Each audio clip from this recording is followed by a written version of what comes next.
अब जो हमारा अगला डायमेंशन है आहार नाल के अंदर, वो है जो मुख गुहा के बाद जो है, ये मुख गुहा में जो भोजन हम लोग देखते हैं जिसको हमने ग्रहण किया, वो फिर आपको कहाँ पे पहुंचती है? एक छोटी सी जो है मुख गुहा के पिछले हिस्से को हम लोग ग्रसनी कहते हैं, जो एक छोटी सी थैली नुमा संरचना होती है। ध्यान से समझेंगे चीज़ों को कि मुख गुहा का जो पिछला हिस्सा है, मुख गुहा का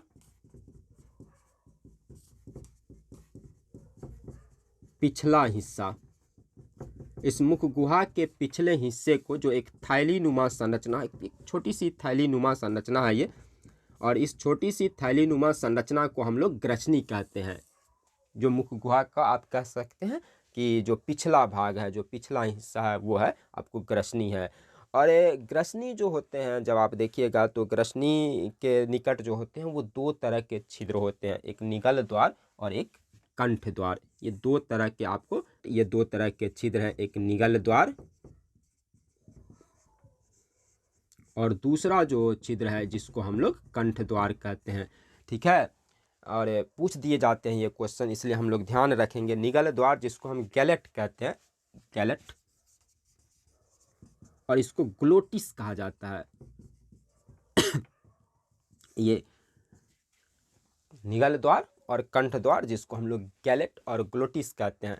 दरअसल निगल द्वार जो होते हैं कि जो हम लोग मुख गुहा में जिस भोजन को हम लोग, जिस पोषक तत्व को जो भोज्य पदार्थ के रूप में जब हम ग्रहण करते हैं, जब वो मुख गुहा के अंदर लार से सनता है और फिर उसका पाचन शुरू होता है। जैसे हमने देखा था कि मुख गुहा में मूल रूप से किसका पाचन होता है? स्टार्च का पाचन होता है। ऑब्जेक्टिव क्वेश्चन में पूछ लिए जाते हैं कभी कभी कि मुख गुहा में किस पोषक तत्व का पाचन होता है, तो आप कह सकते हैं कार्बोहाइड्रेट का पाचन होता है, स्टार्च का पाचन होता है, जिसमें वहाँ पे स्टार्च को लार क्या करता है कि माल्टोस में जो है वो बदल देते हैं। और उसके बाद हम बता रहे थे यहाँ पे कि जो भोजन हम लोग ग्रहण करते हैं जो मुख गुहा के अंदर हम लोग, वो आपको जब ग्रसनी में पहुँचता है तो ग्रसनी से वो निगल द्वार से होते हुए इसका संबंध जो है वो ग्रास नली से जुड़ जाता है। तो भोजन निगल द्वार से होते हुए कहाँ पे पहुँचती है? ग्रसनी के बाद ग्रास नली में पहुँच जाती है। जबकि कंठ द्वार जो है वो श्वास नली या ट्रैकिया में खुलता है। ध्यान देंगे यहाँ पे कि ग्रसनी के निकट दो तरह के छिद्र होते हैं, एक जिसको निगल द्वार कहते हैं, ये कहाँ पे खुलती है? ग्रास नली में खुलती है। और दूसरा जो हो गया जिसको हम लोग ग्लोटिस कहते हैं, जिसको कंठ द्वार कहते हैं, ये कहाँ पे खुलती है? तो श्वास नली में खुलती है। और जब हम भोजन करते हैं तो चूंकि भोजन के कण जो है वो कंठ द्वार से होकर श्वास नली में न जाए, इसके लिए इस दोनों के बीच जो होती है वो एक पट्टी नुमा संरचना होती है। कंठ द्वार और निगल द्वार के बीच जो होती है वो एक पट्टी होती है जिसको एपिग्लोटिस कहते हैं।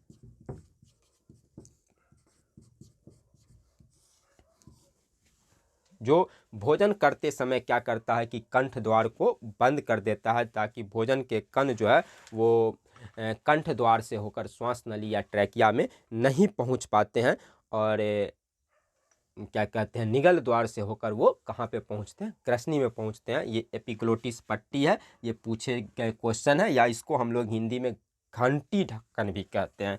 इन शब्दों को ध्यान रखने की कोशिश करेंगे। इसको हम लोग घंटी ढक्कन भी कहते हैं, जो भोजन करते समय जो है कंठ द्वार को बंद कर देती है।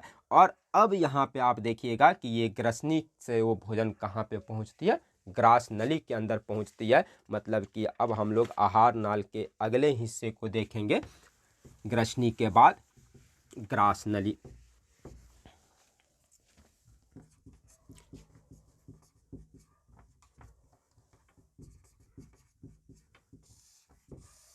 ग्रास नली को देखिएगा, ये जनरली 6 से 10 इंच का जो है वो आपको एक संरचना होता है, ठीक ना। और ग्रास नली में वस्तुतः होता क्या है, इस चीज़ को अगर आप समझिएगा तो देखिएगा, ग्रास नली में जो भोजन के कण जो होते हैं, जो मुख गुहा से ग्रसनी, ग्रसनी से आपको वो निगल द्वार से होते हुए क्या कहते हैं, ग्रास नली में पहुंचती है। उस ग्रास नली में एक विशेष तरह की क्रिया होती है जिसको कि हम लोग कर्माकुंचन की क्रिया कहते हैं, या उसको फिर अंग्रेजी में पेरिस्टल्टिक वेव्स कहते हैं। पेरिस्टल्टिक वेव्स, पेरिस्टल्टिक्स वेव्स, या इसको हम लोग कहते हैं क्रमांकुंचन। तो जब ग्रसनी में भोजन पहुंचते हैं तो ग्रसनी की जो नलिकाएं होती है वो सिकुड़ती है और फैलती है, जिसके कारण क्या होते हैं कि भोजन पर जो दबाव बनता है, जब वो सिकुड़ता है तो इस भोजन के कण पे ये दबाव बनता है और इसी क्रमाकुंचन की क्रिया के फलस्वरूप जो है वो भोजन के कण धीरे धीरे ग्रसनी में जो है वो गति करते हैं और फिर वो ग्रसनी से पहुँच जाते हैं आपको आमाशय के अंदर। आहार नाल का अगला हिस्सा हम लोग पढ़ने जा रहे हैं आमाशय के बारे में। तो हम देखते हैं कि जो भोजन जो होता है वो आपको ग्रसनी से कहाँ पे पहुँचता है, आमाशय के अंदर पहुँचता है। और आमाशय जो है हमारे उदर गुहा में जो है वो बाईं तरफ जो है वो एक स्थित थैली नुमा प्लाडर की तरह की संरचना होती है, जिसमें भोजन अस्थायी रूप से जो है वो स्टोर होता है और प्रायः 6 घंटे तक जो होता है वो भोज्य पदार्थ जिसको हम ग्रहण करते हैं वो आमाशय के अंदर होता है। इसीलिए सलाह दी जाती है कि हर एक 6 घंटे के बाद कम से कम भोजन करना चाहिए। यानी इस तरह से अगर हम देखें तो 24 घंटे में हमें 4 बार करनी चाहिए भोजन। और जो मेडिकल साइंस को जब आप देखेंगे तो डॉक्टर आपको सलाह देंगे कि भोजन कभी भी एक बार इतना नहीं खाना चाहिए ताकि वो आमाशय पे बहुत ज़्यादा बोझ बन जाता है, या कम मतलब उचित मात्रा में भोजन ही हमें ग्रहण करना चाहिए, क्योंकि 6 घंटे के बाद आमाशय खाली होता है तो फिर हमें भूख की अनुभूति होती है। और ये एक क्वेश्चन बनते हैं यहाँ पर कि अब देखिएगा कि भूख की अनुभूति हमें कैसे होती है। तो उसका कारण जो होता है वो आमाशय की दीवार में जो होती है, जो आपको एक संवेदी तंत्र होते हैं जो आपको मस्तिष्क को खबर करते हैं। और ये हाइपोथैलेसम ग्रंथि, कई दफ़े ये क्वेश्चन पूछा जा चुका है कि भूख की अनुभूति मस्तिष्क के किस हिस्से में होती है। तो भूख की अनुभूति जो है वो मस्तिष्क के हाइपोथैलेसम ग्रंथि के द्वारा जो होती है वो आपको इसकी अनुभूति होती है। मस्तिष्क चैप्टर को जब हम लोग पढ़ेंगे तो वहाँ पे इसकी चर्चा फिर से होगी। फिलहाल हम यहाँ पे पाचन तंत्र में ध्यान रखेंगे कि भूख की अनुभूति जो होती है वो मस्तिष्क के किस हिस्से में होती है, तो किस ग्रंथि के द्वारा होती है। तो वो हाइपोथैलेसम ग्रंथि के द्वारा आमाशय में जो भोजन जब 6 घंटे के बाद जब आमाशय खाली होती है तो वहाँ पर जो आपको एक विशेष तरह की तरंग उत्पन्न होती है, जिसके द्वारा हाइपोथैलेसम जो ग्रंथि है वो हमें खबर करती है और जिसको हम लोग क्षुधा कहते हैं, भूख कहते हैं। और फिर हम लोग भोजन को ग्रहण करने की और प्रेरणा रचना होती है। अगर हम आमाशय को देखेंगे तो आमाशय की बनावट को अगर हम देखें तो आमाशय की जो भीतरी दीवार है या आमाशय का जो बाहरी दीवार है, आमाशय का जो अधिकांश भाग है वो एपिथीलियम कोशिका का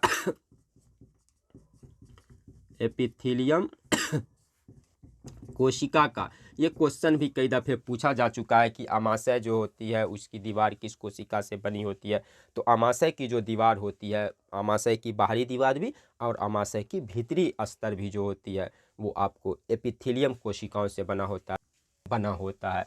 और ये आमाशय की जो दीवार होती है, जो उसका आंतरिक जो हिस्सा होता है, जो परत होता है, वो जगह जगह धंसे होते हैं और उन धंसे हुए स्थानों पर एक ग्रंथि बनती है जिसको हम लोग जठर ग्रंथि कहते हैं। लगभग कहा जाता है कि 40 मिलियन जठर ग्रंथि जो है वो हमारे आमाशय का जो ऊपरी हिस्सा है। आमाशय के 3 हिस्से हैं, आप कह सकते हैं कि आमाशय का जो सबसे ऊपरी हिस्सा है जहाँ जो आपको ग्रसनी से जुड़ता है, जहाँ पर जो ग्रसनी जो है वो भोजन को आमाशय में भेजता है, जहाँ पे ग्रसनी से आमाशय जुड़ता है, उस हिस्से को हम लोग, जो ऊपरी हिस्सा है उसको हम लोग कार्डियक कहते हैं। और आमाशय का जो बीच वाला भाग है उसको फुंडिक कहा जाता है। और आमाशय का जो निचला परत है, जहाँ पे आप देखेंगे कि आमाशय जो है वो छोटी आंत की एक विशेष संरचना है जिसको हम ग्रहणी कहते हैं, उस ग्रहणी से जुड़ जाती है, उसको हम लोग पाइलोरिक कहते हैं। तो ये आमाशय के 3 भाग हो गए, कार्डियक, फुंडिक और पाइलोरिक, जिसकी जिक्र हम करेंगे। तो हम बता रहे थे कि जब हम जो भोजन जो होता है वो आमाशय के अंदर पहुंचता है और आमाशय की जो दीवार होती है जो एपिथेलियम कोशिका का बना होता है, उन एपिथेलियम कोशिका के जो धंसे हुए स्थान होते हैं वहाँ पर जो है वो एक विशेष तरह के ग्रंथि सृजित होते हैं जिसको जठर ग्रंथि कहते हैं। और आमाशय के ऊपरी हिस्से में प्रायः ये कार्डियक वाले हिस्से में बहुलता से जो है, बहुलांश में जो है वो आपको जठर ग्रंथि पाई जाती है। और लगभग हमारे आमाशय में जो है वो 40 मिलियन जठर ग्रंथि जो होते हैं वो उपस्थित होते हैं। और उस जठर ग्रंथि से जो विभिन्न एंजाइम्स स्रावित होते हैं, जो रस स्रावित होते हैं, जिसको हम लोग जठर रस कहते हैं, जो भोजन के पाचन के लिए जिम्मेवार होता है, तो वो जठर ग्रंथि से ही स्रावित होता है। तो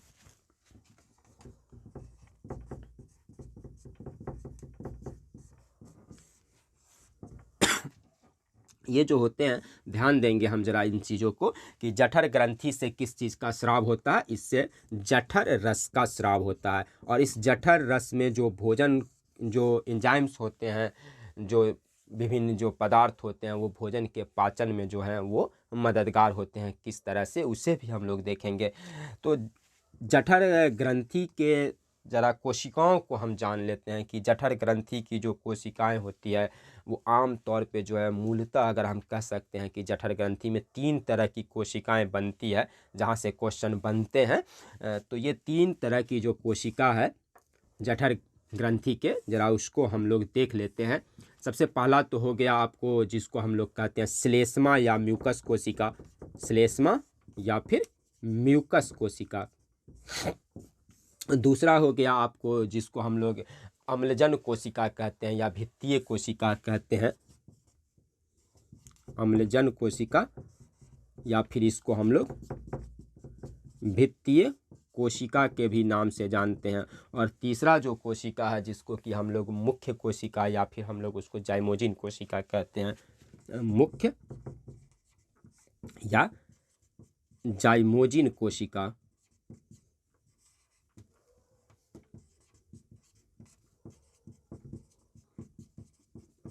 ध्यान देंगे जरा सा कि आमाशय की में जो जठर ग्रंथि है, कहाँ पर ये जठर ग्रंथि है, जो आमाशय की जो भीतरी दीवार जो है एपिथेलियम कोशिका का जो वो स्तर है, वहाँ पर जो है आपको खास करके कार्डियक हिस्से में जो है वो जठर ग्रंथि जो होते हैं वो उपस्थित होते हैं। और ये मुख्यतः 3 तरह की कोशिकाओं से बने होते हैं। श्लेष्मा या म्यूकस कोशिका, जिससे श्लेष्मा या म्यूकस का स्राव होता है। और ये दूसरा जो कोशिका है अम्लजन या भित्तीय कोशिका, इससे हाइड्रोक्लोरिक अम्ल का स्राव होता है। और ये तीसरा जो कोशिका है जिसको मुख्य या जाइमोजिन कोशिका कहते हैं, इससे निष्क्रिय पेप्सिनोजन का स्राव होता है, निष्क्रिय पेप्सिनोजन। तो ये ध्यान रखेंगे हम लोग कि श्लेष्मा से किस चीज़ का स्राव होता है, म्यूकस का स्राव होता है। अम्लजन या भित्तीय कोशिका से किसका स्राव होता है, हाइड्रोक्लोरिक अम्ल का स्राव होता है। और मुख्य या जाइमोजिन कोशिका से किसका स्राव होता है, तो निष्क्रिय पेप्सिनोजन का स्राव होता है। ये सम्मिलित रूप से ही जो है ये सभी पदार्थ मिलकर जो है वो जठर रस का निर्माण करते हैं, इसी को हम लोग जठर रस कहते हैं। अब जरा हम इस चीज़ को जान लेंगे कि जो हमारे आमाशय के अंदर जो हाइड्रोक्लोरिक अम्ल का स्राव होता है, जो अम्लजन कोशिका से या भित्तीय कोशिका से स्राव होता है, उसके क्या यूजेज हैं, या फिर इसके निष्क्रिय पेप्सिनोजन के क्या यूज है, या म्यूकस का क्या प्रयोग है, क्या इसका उपयोग है, उस चीज़ को हम लोग जान लेते हैं। तो दरअसल ये हाइड्रोक्लोरिक अम्ल जो है, पहले इसको हम समझते हैं कि हाइड्रोक्लोरिक अम्ल के कई सारे कार्य हैं वहाँ पर। कि अगर हम भोजन को, जिस भोजन को हम ग्रहण करते हैं, जब भोजन के साथ कुछ हानिकारक जो है वो रोगाणु जो पहुंच जाते हैं, जीवाणु पहुंच जाते हैं, तो उन हानिकारक जो है जीवाणुओं को वो मार देता है। तो इस तरह से ये जीवाणुनाशी का काम करता है। सबसे पहले तो ये हो गया जीवाणुनाशी का काम करता है।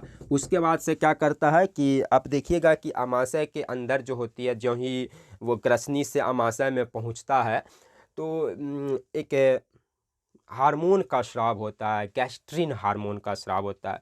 हार्मोन चैप्टर में हम लोग डिटेल्स में पढ़ेंगे कि जो हमारे शरीर के अंदर जो अंतःस्रावी ग्रंथियां हैं, जो बहिस्रावी ग्रंथियां हैं, उनसे बहिस्रावी ग्रंथियों से कौन से एंजाइम्स को स्रावित होते हैं, और जो अंतःस्रावी ग्रंथियां हैं उनसे हार्मोन्स का स्राव होता है। लेकिन यहाँ पे जो पाचन तंत्र से जो संदर्भित कुछ हार्मोन्स हैं जिसकी जिक्र हम समय समय पे आप लोगों के सामने करते जा रहे हैं, तो उसे ध्यान रखने की कोशिश करेंगे। ज्यों ही भोजन जो है वो ग्रसनी से आपको आमाशय के अंदर पहुंचती है तो आमाशय की दीवार से जो होता है वो गैस्ट्रिन नामक एक हार्मोन का स्राव होता है। ये एक हार्मोन है गैस्ट्रिन।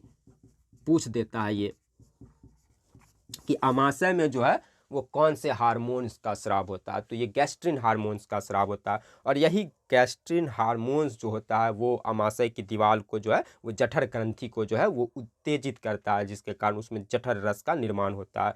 और ये जठर रस ही भोजन पर क्रिया करके जो है वो भोजन को पचाने का काम करता है। जिसमें इस हाइड्रोक्लोरिक अम्ल की हम चर्चा कर रहे थे, जो अम्लजन कोशिका से जिसका स्राव होता है, ये जीवाणुनाशी का काम करता है और फिर वो भोजन को के साथ जो है वो मिलकर उसको अम्लीय बनाता है भोजन पे जो अभिक्रिया करके। और सबसे अहम चीज़ कि हाइड्रोक्लोरिक अम्ल जो है वो निष्क्रिय पेप्सिनोजेन से अभिक्रिया करता है। ध्यान देंगे जरा सा, इस चीज़ को समझेंगे टेक्निकल चीज़ को, कि हाइड्रोक्लोरिक अम्ल जो है वो निष्क्रिय पेप्सिनोजेन से अभिक्रिया करता है और इस निष्क्रिय पेप्सिनोजेन को जो है वो फिर सक्रिय पेप्सिनोजेन में और फिर उसको पेप्सिन में बदल देता है। ठीक है, ये इसको क्या करता है ये हाइड्रोक्लोरिक अम्ल से अभिक्रिया करके जो निष्क्रिय पेप्सिनोजन है वो पहले सक्रिय पेप्सिनोजन में और सक्रिय पेप्सिनोजन के बाद ये पेप्सिन में बदल जाते हैं। और फिर ये पेप्सिन जो है जब आप देखेंगे कि वो प्रोटीन से अभिक्रिया करता है, प्रोटीन का पाचन करता है, प्रोटीन के पाचन के लिए जिम्मेवार होता है पेप्सिनोजन, और उस प्रोटीन पर जो अभिक्रिया करके जो पेप्सिन जो है वो उसको पेप्टॉन में या पॉलीपेप्टाइज है या फिर उसको प्रोटीओजेज में जो है। ध्यान रखेंगे कि अगर हमसे कभी कभी ये से भी पूछ दिया जाता है कि प्रोटीन के पाचन से क्या बनता है, तो प्रोटीन के पाचन से जो है आप देखिएगा कि पेप्टॉन, प्रोटीओजेज या पॉलीपेप्टाइड का निर्माण होता है और बाद में यही जो पदार्थ हैं वो मिलकर जो है जो ये पेप्टॉन या प्रोटीओजेज है, पॉलीपेप्टाइड है, ये मिलकर बाद में एमिनो अम्ल का निर्माण कर लेते हैं। तो इस तरह से हम लोग देखते हैं कि इसका काम जो है वो प्रोटीन का पाचन करना है। ये आपको पेप्सिनोजन से अभिक्रिया करता है, जीवाणुनाशी का कार्य करता है और भोजन को अम्लीय बना देता है, जिससे कि भोजन का अच्छी तरह से पाचन हो सके। और म्यूकस या श्लेष्मा जो होता है, जो म्यूकस या श्लेष्मा कोशिका, उससे श्लेष्मा का स्राव होता है, म्यूकस का स्राव होता है। और वो म्यूकस जो है चूँकि आमाशय की जो दीवार है, जो एपिथेलियम कोशिका का जो स्तर होता है, चूँकि अम्ल जो होता है, जो हाइड्रोक्लोरिक अम्ल का जो स्राव होता है जठर ग्रंथि से, वो हाइड्रोक्लोरिक अम्ल आमाशय की दीवार को क्षतिग्रस्त न करे, उसके लिए जो है श्लेष्मा या म्यूकस जो है आमाशय की दीवार और हाइड्रोक्लोरिक अम्ल के बीच एक परत के रूप में आ जाती है, जिससे कि वो आमाशय की दीवार को क्षतिग्रस्त नहीं होने देती है। तो यानी आमाशय की एपिथेलियम स्तर जो है उसकी ये सुरक्षा करने का काम वो श्लेष्मा या म्यूकस के द्वारा होता है। और ये हम बता चुके हैं कि ये सम्मिलित रूप से आपको क्या कहलाता है, जठर रस कहलाता है। और जठर रस का स्राव जो होता है आमाशय के अंदर कहाँ से होती है, जठर ग्रंथि से होती है। और ये जठर ग्रंथि अपने फंक्शन को कैसे शुरू करता है, तो हम बताएं कि एक हार्मोन स्रावित होता है जब ग्रसनी से जो भोजन ज्यों ही आमाशय के अंदर आता है तो गैस्ट्रिन नामक हार्मोन का स्राव होता है जो जठर ग्रंथि को उत्तेजित कर देता है और वो जठर ग्रंथि से फिर जठर रस का स्राव होता है। अब कुछ अन्य चीज़ों को भी हम लोग जानते हैं कि आमाशय के अंदर की कुछ अन्य बातों को हम लोग जान लेते हैं।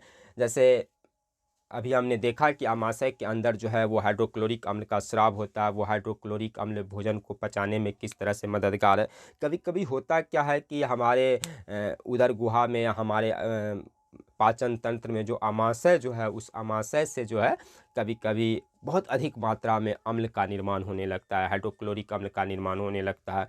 और जिसके कारण होता क्या कि जब अधिक मात्रा में हाइड्रोक्लोरिक अम्ल का निर्माण होने लगता है तो आमाशय की दीवार को क्षतिग्रस्त करने लग जाती है। आमाशय की दीवार पर जो है वो नकारात्मक प्रभाव डालना शुरू कर देती है, जिससे क्या होते हैं कि आमाशय में जो दीवार है उस पर छोटे छोटे घाव बन जाते हैं।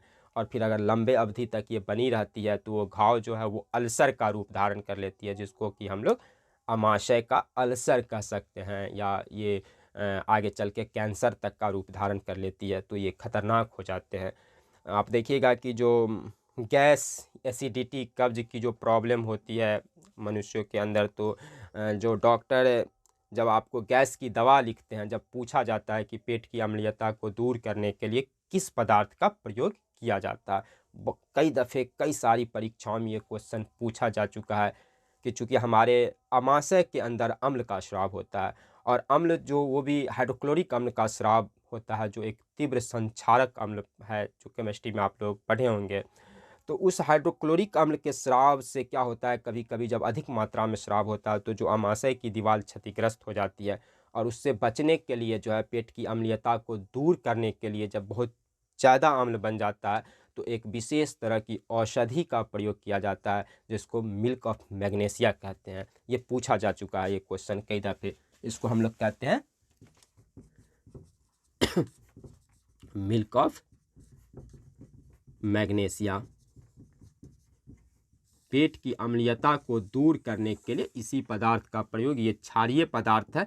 और आप लोग केमिस्ट्री में एक अभिक्रिया को पढ़ चुके होंगे, उदासीनीकरण अभिक्रिया, जिसमें अम्ल जो है वो जब क्षार से अभिक्रिया करते हैं तो अम्ल और क्षार दोनों के जो गुण होते हैं वो बदल जाते हैं, लवण का निर्माण होता है। अब लवण चैप्टर में हम डिटेल्स में देखेंगे। यहाँ पे इस चीज़ को हम लोग ध्यान रखेंगे कि अम्ल की प्रभाव को कम करने के लिए जो क्षारीय पदार्थ है, ठीक ना, मैग्नीशियम हाइड्रोक्साइड होता है, ये MgOH हॉल 2 कहते हैं इसको, यानी कि इसको हम लोग मैग्नीशियम हाइड्रोक्साइड या मिल्क ऑफ मैग्नीशिया के नाम से जानते हैं, जो पेट की अम्लीयता को कम करने का काम करते हैं। और इस तरह से अमाशय के अंदर जो भोजन का पाचन होता है, जठर ग्रंथि से स्रावित होने वाले जठर रस एंजाइम्सों के द्वारा, तो भोजन का जो स्वरूप होता है वो बहुत ही एक गाढ़े लय के समान बन जाता है। और इसको हम लोग कहते हैं, जो भोजन का जो वो स्वरूप जो एक लय के समान बन जाता है, इसको हम लोग कहते हैं काइम कहते हैं, या इसको हम लोग अम्लीय काइम भी कहते हैं, अम्लीय काइम।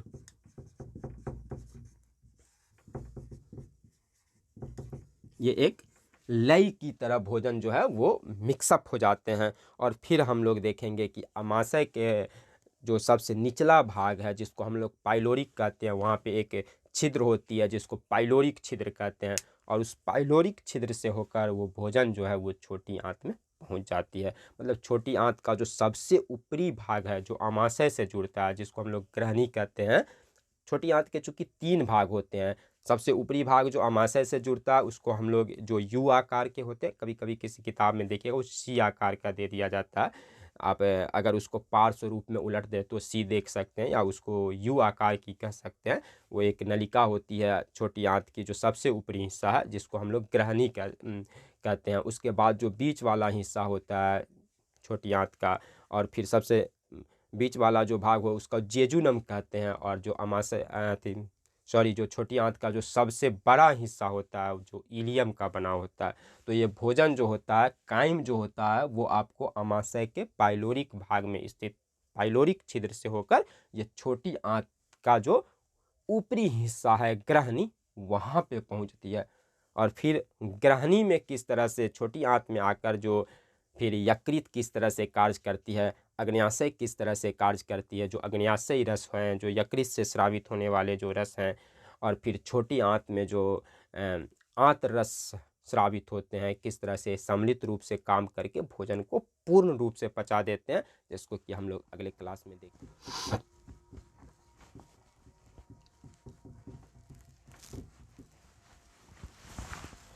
दोस्तों, ये कहने के लिए छोटी आंत है, लेकिन अगर हम देखें तो आहार नाल का जो सबसे लंबा हिस्सा होता है वो छोटी आंत का ही बना होता है, और ये लगभग 6 से 10 मीटर तक लंबा होता है। ये छोटी आंत की जो संरचना होती है, तो छोटी आंत को हम लोग देखें तो छोटी आंत के 3 हिस्से होते हैं। सबसे ऊपरी हिस्सा जो छोटी आंत का होता है, जिसको कि हम लोग ग्रहणी कहते हैं, सबसे ऊपरी हिस्से को हम लोग ग्रहणी कहते हैं।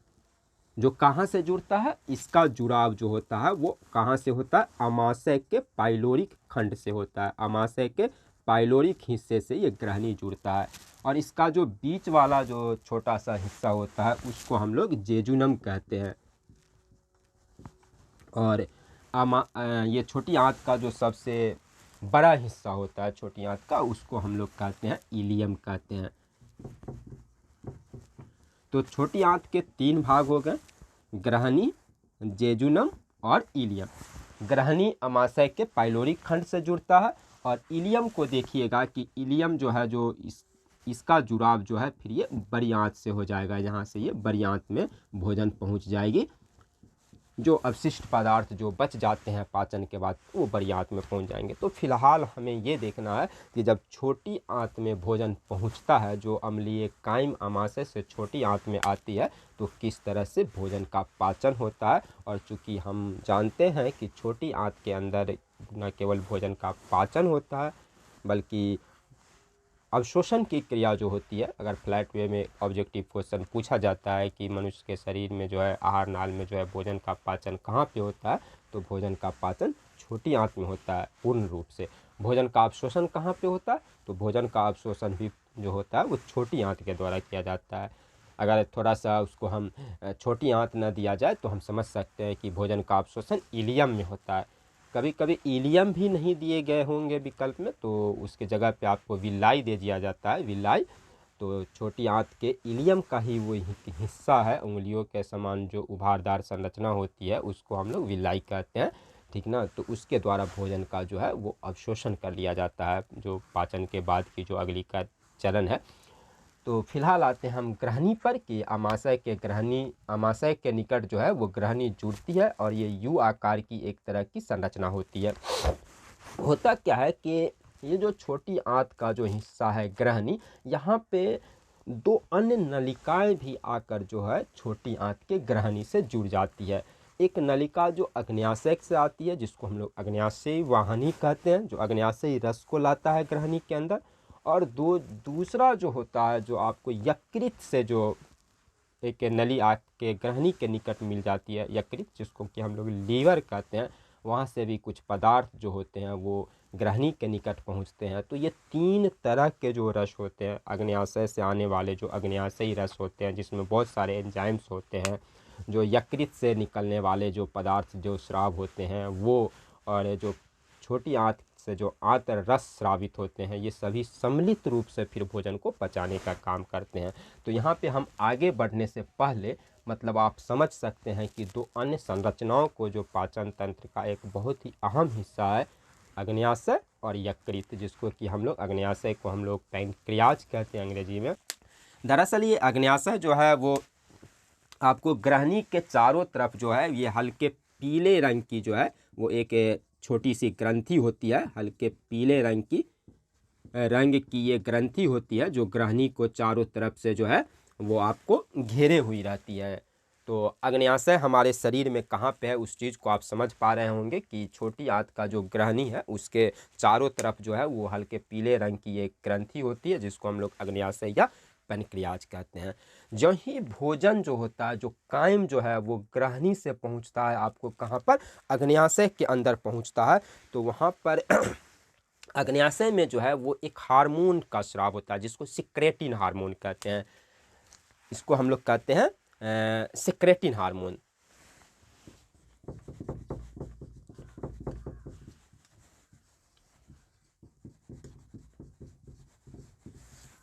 इससे पहले जैसे हम लोगों ने देखा था कि आमाशय में जब भोजन पहुंचती है तो वहाँ पे गैस्ट्रिन हार्मोन का स्राव होता है, जो गैस्ट्रिन हार्मोन जो है वो जठर ग्रंथि को उत्तेजित कर देता है। उसी तरह जब ग्रहणी में भोजन पहुंचता है, वो कायम पहुंचता है, तो अग्न्याशय की दीवार से जो है वो सेक्रेटिन नामक हार्मोन का स्राव होता है, जो अग्न्याशय की ग्रंथि को उत्तेजित कर देता है। और फिर उस अग्न्याशय से जो है वो बहुत सारे एंजाइम्स का स्राव होता है जो भोजन को पचाने का काम करता है, भोजन पे उसका एक प्रभाव पड़ता है। अगर हम उसको समझने का प्रयास करें तो उससे कुछ महत्वपूर्ण जो एंजाइम्स स्रावित होते हैं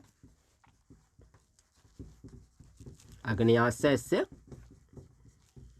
स्रावित होने वाले एंजाइम्स,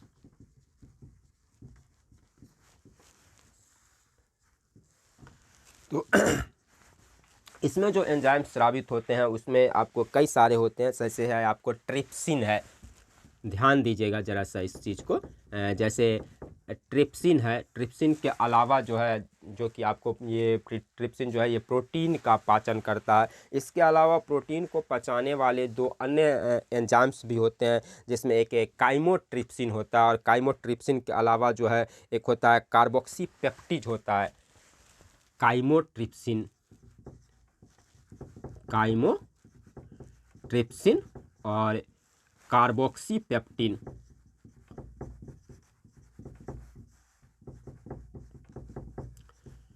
ये ही मुख्य रूप से पूछे जाते हैं। ये आपकी जानकारी के लिए हमने बता दिया, लेकिन जो प्रायः परीक्षाओं में जो है जो अग्न्याशय में जो प्रोटीन पाचक एंजाइम्स है, जो प्रोटीन को पचाने में मददगार होते हैं, उसमें मुख्य रूप से यही आपको एंजाइम्स हैं जिसको हम लोग ट्रिप्सिन कहते हैं। जानकारी के लिए इसको हम लोग ध्यान रखेंगे। परीक्षाओं की प्रकृति तेज़ी से बदल रही है, और अगर हम प्रतियोगिता परीक्षाओं के दौर में बने रहना चाहते हैं तो हमें ऐसे चीज़ों की को जानने ही होंगे, क्योंकि जो क्वेश्चन बनते हैं अब तो वो डिफरेंस टाइप से बनाए जाते हैं और वहाँ पे इस तरह के क्वेश्चन पूछ लिए जाते हैं। तो ये ट्रिप्सिन के अलावा काइमोट्रिप्सिन और कार्बोक्सीपेप्टिन, ये आपको एंजाइम्स जो है, ये तीनों जो है वो प्रोटीन पाचक एंजाइम्स है। ये प्रोटीन को पचाने का काम करता है। और जैसा कि हमने पहले ही बता दिया है कि प्रोटीन के पाचन के बाद जो है वो पेप्टोन का निर्माण होता है, या उसके पेप्टोन के अलावा जो है वो आपको पेप्टियोजेज का निर्माण होता है, या जो पॉलीपेप्टाइज होता है आप देख सकते हैं कि उसका निर्माण होता है। उसके अलावा जो है अग्न्याशय से जो प्रोटीन को पचाने वाले एंजाइम्स हैं, उसके अलावा भी कुछ एंजाइम्स का स्राव होता है, जिसमें लाइपेज एक मुख्य एंजाइम्स है। लाइपेज कई दफ़े पूछा गया है कि वसा का पाचन जो होता है वो किस एंजाइम्स के द्वारा होता है। तो अग्न्याशय से जो ये लाइपेज का स्राव होता है, दरअसल ये आपको वसा का पाचन करता है। और यहाँ से एक क्वेश्चन और पूछता है कि जो वसा है उसका जो पाचन होता है, दरअसल उसको कहते हैं इमल्सीकृत वसा। आप देखिएगा कि वसा पर जो है यकृत से निकलने वाले जो पित्त जो है उसका जब प्रभाव पड़ता है तो उसको कहते हैं हम लोग इमल्सीकृत वसा। और वो इमल्सीकृत वसा जो है वो आपको वसा जो मतलब ये लाइपेज से अभिक्रिया करता है, और लाइपेज से जो अभिक्रिया करके जो है लाइपेज के द्वारा जो है ये टूट कर फिर वसा अम्ल का निर्माण करता है।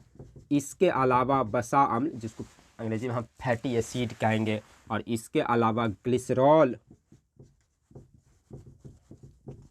कई दफ़े कई एग्जामिनेशन में पूछा जा चुका है कि सबसे पहले तो समझे कि वसा का पाचन किस एंजाइम्स के द्वारा, तो लाइपेज के द्वारा। और वसा के पाचन के फलस्वरूप क्या बनते हैं, ये आपको बीपीएससी के परीक्षा में भी पूछा जा चुका क्वेश्चन है। तो ये बनता है आपको वसा अम्ल बनता है, और ग्लिसरॉल का निर्माण होता है।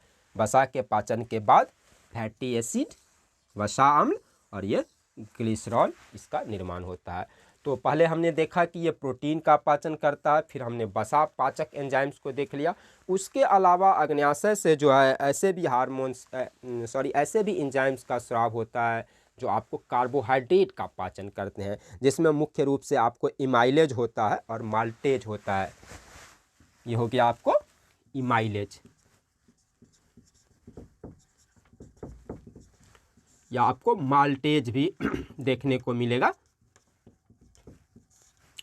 तो ये जो होता है कार्बोहाइड्रेट का जो पाचन है वो इमाइलेज के द्वारा होता है। और हम जानते हैं कि जब इमाइलेज के द्वारा जो है या माल्टेज के द्वारा जो है कार्बोहाइड्रेट का पाचन होगा, तो कार्बोहाइड्रेट पाचन के फलस्वरूप किस चीज़ में बदलेगा, तो वो आपको माल्टोस में बदल जाता है। वो आपको बदल जाते हैं माल्टोस में बदल जाएगा। तो प्रोटीन का पाचन जो होता है तो पेप्टोन के रूप में बदल जाता है, प्रोटीओजेज के रूप में बदल जाता है। और लाइपेज के द्वारा वसा जो है वो वसा अम्ल और ग्लिसरॉल में बदल जाता है। इसके अलावा अगर हम देखेंगे तो अग्न्याशय रस में एक और भी पदार्थ का स्राव होता है, एक और भी एंजाइम्स होता है जिसको न्यूक्लिएजेज कहते हैं, जिसको हम लोग कहते हैं न्यूक्लिएजेज।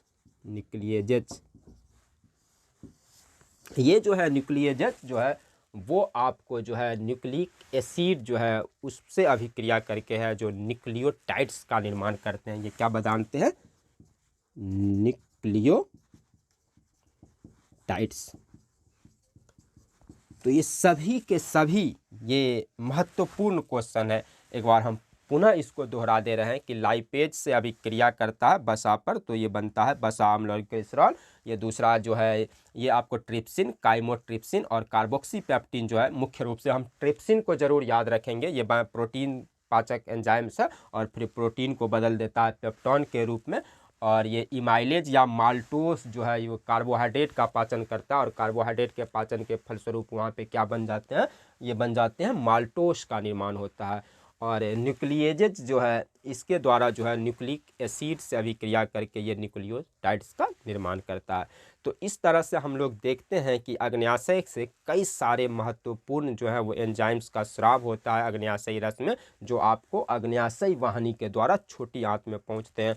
और चूंकि हमने देखा कि अग्न्याशय से जो एंजाइम्स स्रावित होने वाले हैं होते हैं उसमें जो भोजन के सर्वाधिक 3 महत्वपूर्ण पोषक तत्व है जो घटक है कार्बोहाइड्रेट, वसा और प्रोटीन, चूँकि तीनों का पाचन जो है वो अग्न्याशयी रस के द्वारा होता है, इसीलिए अग्न्याशय से स्रावित होने वाले इस रस को पूर्ण पाचक रस कहा जाता है। इस चीज़ को हम लोग ध्यान रखेंगे। यह है पूर्ण पाचक रस, ठीक ना। किसके द्वारा स्रावित होने वाले पदार्थ को, तो अग्न्याशय से जो एंजाइम स्रावित होते हैं वो सम्मिलित रूप से, चूँकि हम देखते हैं कि भोजन के 3 बड़े यौगिक हैं और सबसे महत्वपूर्ण घटक है जिसमें कार्बोहाइड्रेट, प्रोटीन और वसा है। और चूँकि अग्न्याशय से जो स्रावित होने वाले पदार्थ हैं वो तीनों का पाचन करता है, इसीलिए इसको हम लोग पूर्ण पाचक रस कहते हैं। अब जो अग्न्याशय से हमें एक चीज़ जानना है जिस इंसुलिन के बारे में, हम हालांकि हार्मोन लेसन में फिर उसको पढ़ेंगे, लेकिन यहाँ पर जो पाचन तंत्र से जो रिलेटेड जो चीज़ें हैं तो हम उसको बता देना चाहते हैं यहाँ पर कि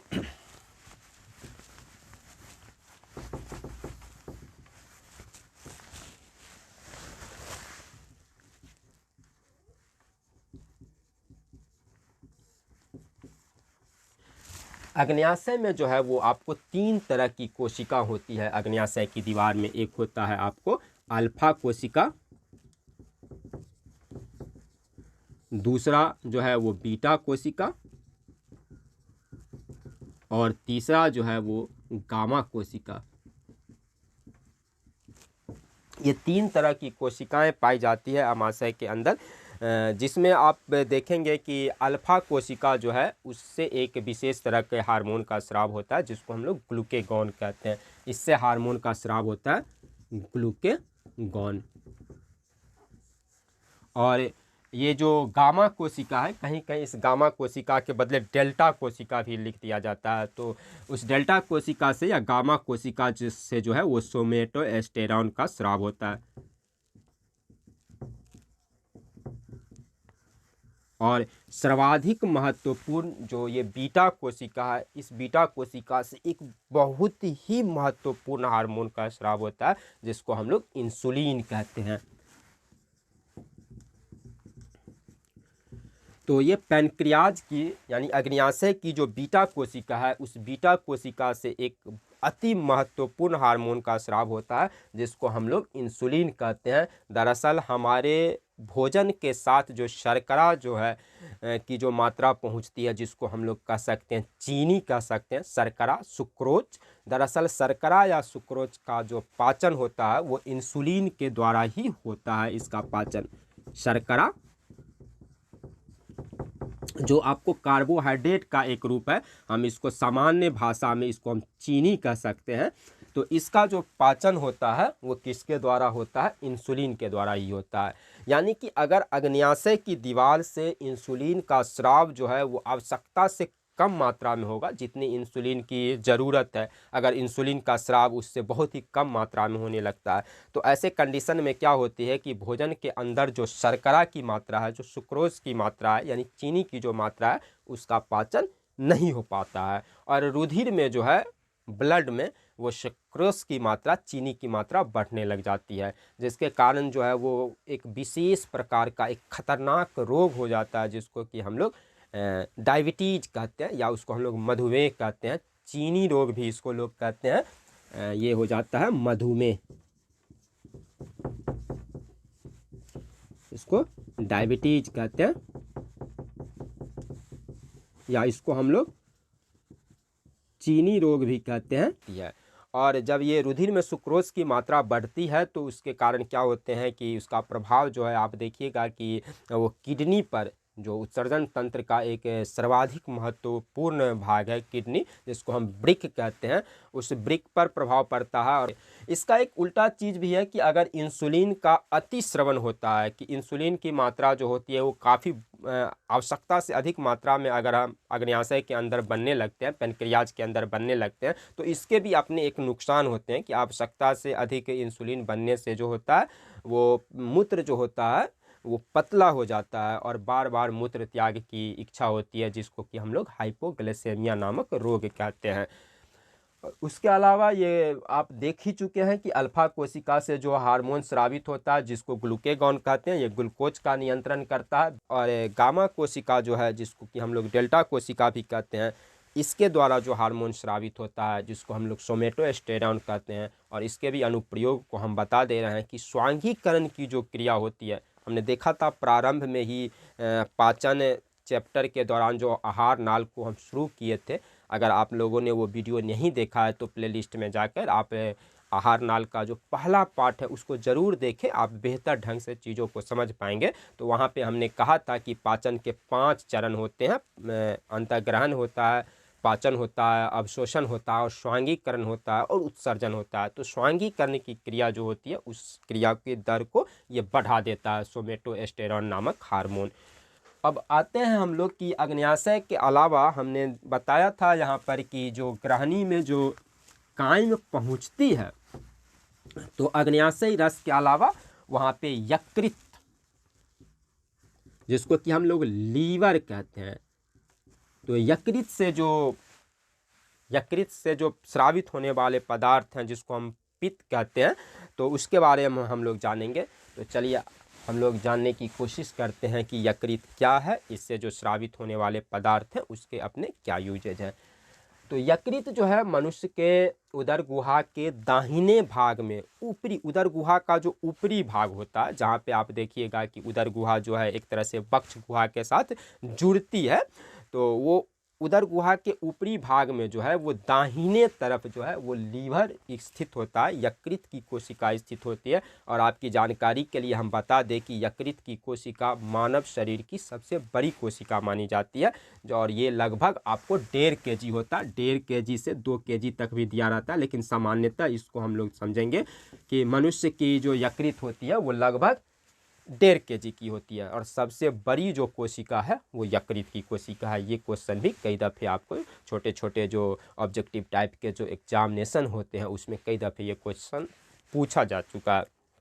और यकृत जो होता है, उस यकृत में एक आपको नाशपाती के आकार की एक थैलीनुमा संरचना होती है यकृत के निचले हिस्से में, जिसको कि हम लोग पित्ताशय कहते हैं। यकृत का एक हिस्सा होता है जिसको हम लोग क्या कहते हैं, पित्ताशय। इसी को कहा जाता है, अंग्रेजी में इसको गॉल ब्लाडर कहा जाता है। देखिए, तो ये आपको जो गॉल ब्लाडर जो है, जिसको कि हम लोग पित्ताशय कहते हैं, वो नाशपाती के आकार की एक विशेष संरचना होती है, जो किसका हिस्सा है, यकृत का एक पार्ट है। और इस पित्ताशय में ये जो एक थैलीनुमा संरचना है, जो नाशपाती के आकार का संरचना है, इसमें जो है वो हरे रंग के एक क्षारीय पदार्थ का, हरे रंग के एक क्षारीय द्रव का निर्माण होता है, जिसको कि हम लोग पित्त कहते हैं। ये हरे रंग का पदार्थ होता है,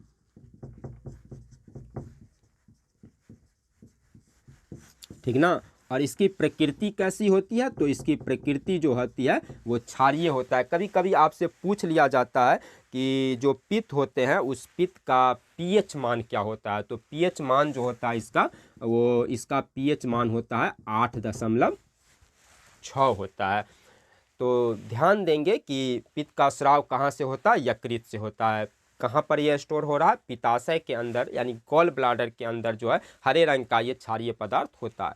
इसका क्या काम है, तो दरअसल ये जो है पित्त जो है, इसके 2 मुख्य यूजेज हैं। सबसे पहली चीज़ तो है कि ये जब हम देखते हैं कि आमाशय से जो भोजन चूँकि आता है तो वो अम्लीय काइम होता है, उसमें अम्ल की मात्रा होती है। चूँकि हमने देखा था कि आमाशय के अंदर हाइड्रोक्लोरिक अम्ल का निर्माण होता है, तो वो अम्लीय काइम से अभिक्रिया करके ये पित्त जो होता है उसको क्षारीय बना देता है, ताकि जो छोटी आंत में जो विभिन्न सारे पाचक रस हैं वो उस पर अच्छी तरह से क्रिया कर सके और उस भोजन को अच्छी तरह से पचा सके। तो इसका एक काम तो हो गया, इस पित्त का एक काम तो हो गया पहला कार्य हो गया कि भोजन का अम्लीय भोजन जो है, अम्लीय कायम जो है उसको क्षारीय बना देता है, ठीक ना। अम्लीय कायम को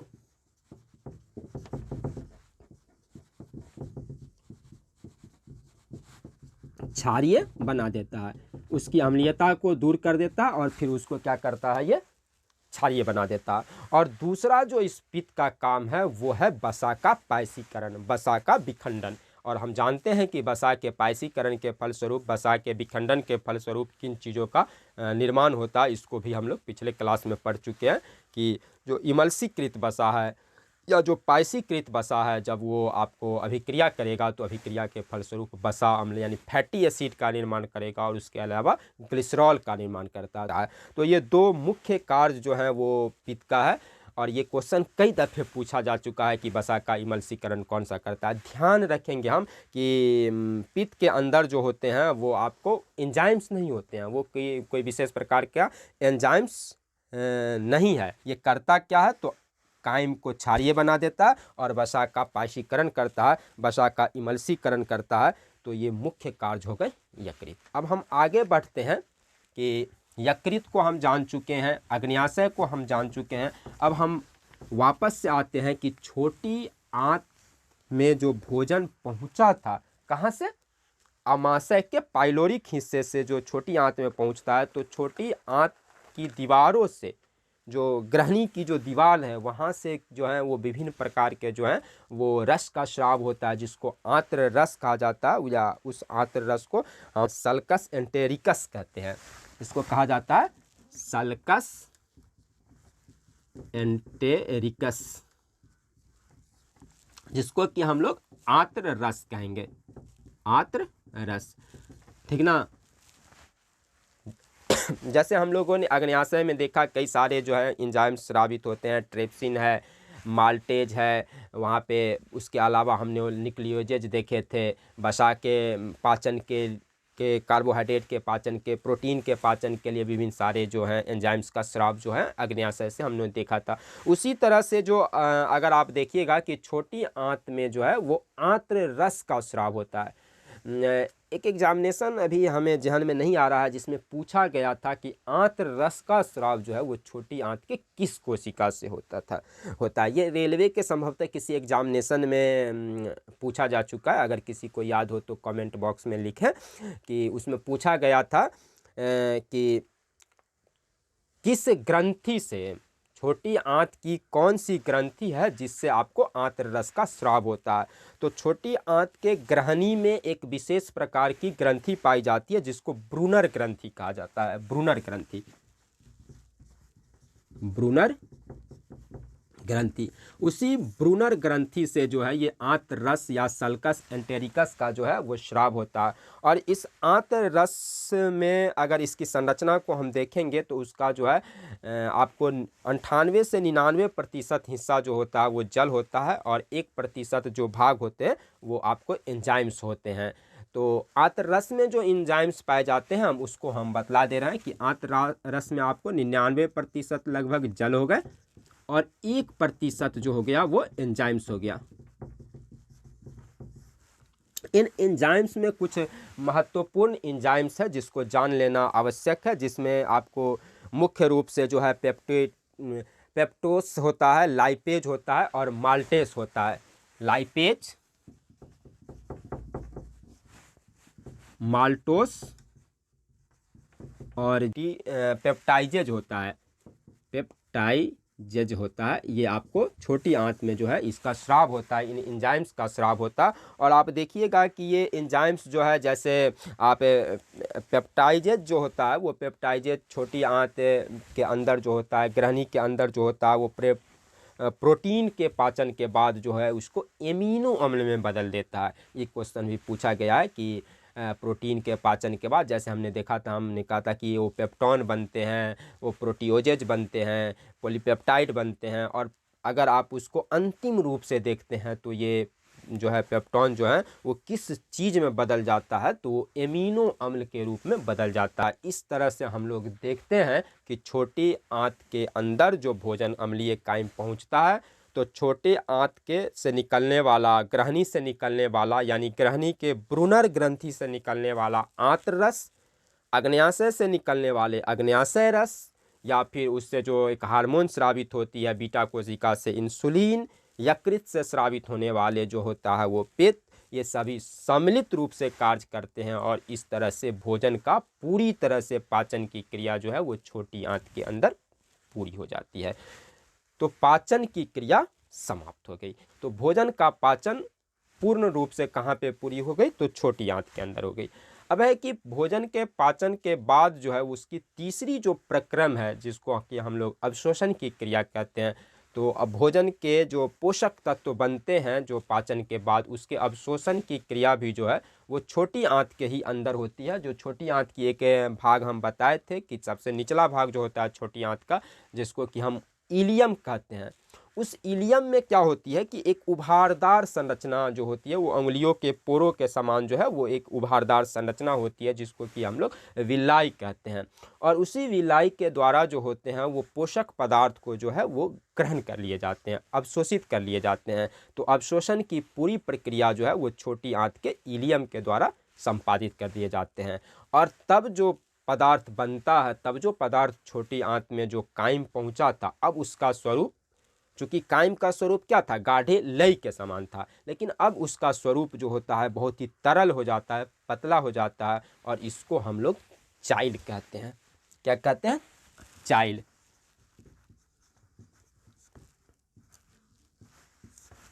भोजन का स्वरूप जो होता है वो कैसा हो जाता है, पतला हो जाता है, जिसको हम लोग क्या कहते हैं, चाइल कहते हैं। और ये चाइल्स जो है वो आपको क्या होता है कि छोटी आंत का सबसे निचला हिस्सा इलियम, जिसका जुड़ाव जो होता है वो बड़ी आंत से होता है, तो वो वहाँ से पहुँच जाती है कहाँ पर, बड़ी आंत के अंदर। मतलब अब हम लोग आहार नाल के अगले हिस्से को पढ़ने जा रहे हैं, जो अगला हिस्सा क्या चीज़ है, बड़ी आंत। तो चलिए दोस्तों अब हम देखते हैं कि आहार नाल का जो अगला हिस्सा है वो है बड़ी आंत। ये आपको चित्र में देख सकते हैं, मुख गुहा के बाद ग्रसनी में पहुंचती है, ग्रसनी से फिर वो ये आपको ग्रास नली में, ग्रास नली से ये आप थैलीनुमा संरचना जो आप बाईं तरफ देख रहे हैं इसको आमाशय कहते हैं, आमाशय में पहुंचती है, और आमाशय के बाद वो छोटी आंत में पहुंचती है, ग्रहणी में। और ये आपको अग्न्याशय है, ये यकृत की कोशिका, और ये जो मोटी आप के देख रहे होंगे नलिका, इसको हम लोग बड़ी आंत कहते हैं। तो बड़ी आंत के दो भाग होते हैं।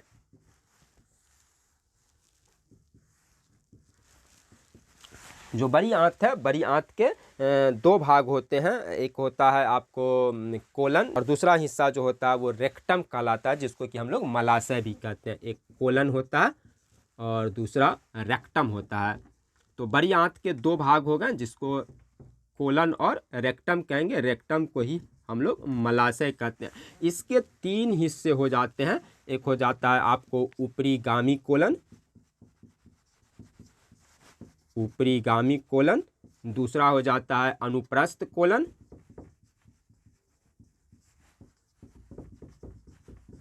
और जो इसका तीसरा हिस्सा हो जाता है वो हो जाता है आपको अधोगामी कोलन, अधोगामी कोलन। तो कोलन के तीन हिस्से हो जाते हैं। एक होता है ऊपरी गामी कोलन, दूसरा होता है अनुप्रस्थ कोलन, और तीसरा होता है अधोगामी कोलन।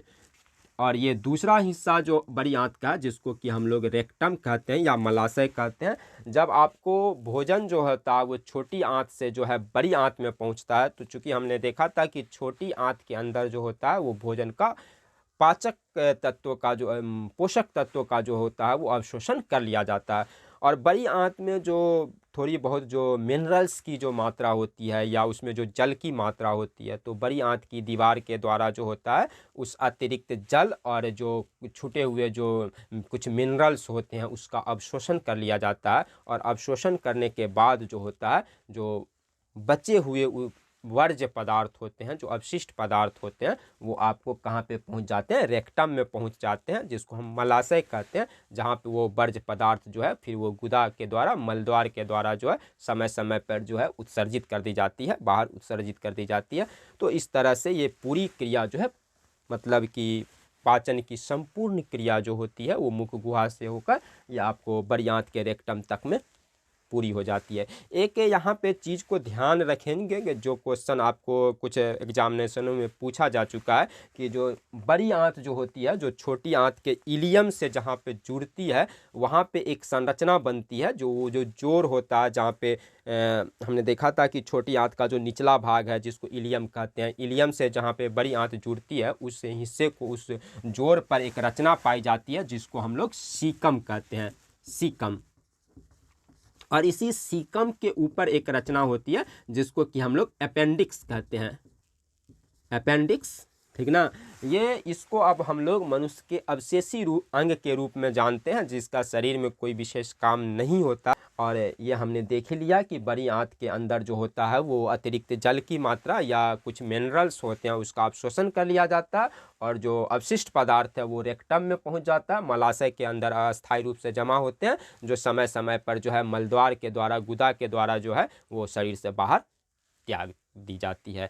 मतलब मनुष्य के आहार नाल की संपूर्ण बनावट को हम लोगों ने दो पार्ट में, पार्ट 1 और पार्ट 2 में हम लोगों ने इस संपूर्ण बनावट को देखा और किस तरह से भोजन का जो होता है वो अंतर्ग्रहण होता है, उसका पाचन होता है, अवशोषण होता है, ये इन तमाम क्रियाओं को फिर उत्सर्जन होता है। और अब बीच में एक स्वांगीकरण की भी क्रिया होती है जहाँ पे पोषक तत्वों की प्रयोग करते हैं, शरीर के द्वारा उसका अनुप्रयोग किया जाता है। तो इस पूरी प्रक्रिया को हम लोगों ने भली भांति ढंग से, बहुत ही बेहतर ढंग से इसे पढ़ा। हम उम्मीद करते हैं कि आप लोग अब यहाँ से किसी भी क्वेश्चन को हैंडल करने की स्थिति में होंगे और मेरा ये पूर्ण विश्वास है कि आप आहार नाल से संदर्भित, अगर मनुष्य के आहार नाल से संबंधित कोई क्वेश्चन किसी भी एग्जामिनेशन में पूछे जाते हैं तो निश्चित रूप से आप उसको बना पाएंगे। आई होप कि आप लोग चीज़ों को बेहतर ढंग से समझ पा रहे होंगे। अगर ये क्लास अच्छा लगा तो निश्चित रूप से इसे शेयर करें और क्या कहते हैं कि अधिक से अधिक लोगों तक हमारे इस मुहिम को पहुंचाने में हमारी मदद करें। और हमारी यही कोशिश है कि अधिकांश लोगों तक, वो जो ग्रामीण कस्बों में भी जो बच्चे होते हैं जिनके पास बहुत संसाधन नहीं है, वो बेहतर ढंग से शिक्षा को ग्रहण कर सके और प्रतियोगिता परीक्षाओं में उन्हें भी सफलता मिले। तो मिलते हैं एक बार फिर से एक अगले क्लास के साथ जहाँ पे हम विज्ञान के अन्य क्लासेज या फिजिक्स, केमिस्ट्री या फिर कुछ मानविकी जो विषय हैं SST के, उसे भी लेकर हम उपस्थित होंगे समय समय पे। फिलहाल के लिए विदा लेते हैं, धन्यवाद।